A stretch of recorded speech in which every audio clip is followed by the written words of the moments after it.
l'Olympique de Marseille a enfin gagné hors de ses bases cette saison.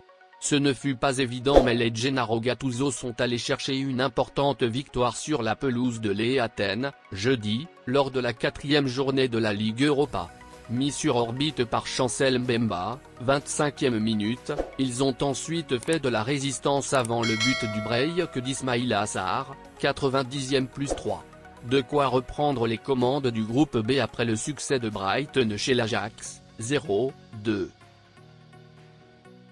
Après plus d'un mois d'arrêt forcé en raison de la guerre entre le Hamas et Israël, le Maccabi Haïfa retrouvait la compétition ce jeudi 9 novembre et le faisait en Ligue Europa face à Villarreal. Pour cette rencontre disputée à l'Arena de Larnaca, en Chypre, les hommes de Messa Dego voulaient surprendre avec leur première victoire dans cette campagne de C3. Tout était même bien parti pour les champions israéliens après une demi-heure de jeu.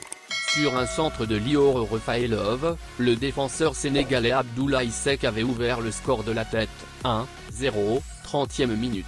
Mais le Maccabi concédera l'égalisation et perdra finalement dans les dernières minutes du match.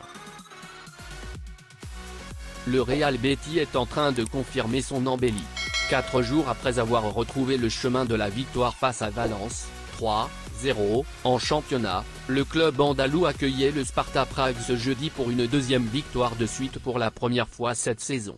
Mal embarqués dans cette rencontre, les hommes de Manuel Pellegrini ont réussi à s'en sortir.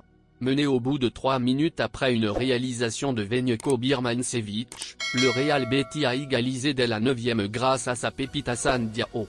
Le Sénégalo-espagnol a profité d'une grosse boulette du gardien Peter Windal pour inscrire son 3e but en 4 matchs avec son club formateur.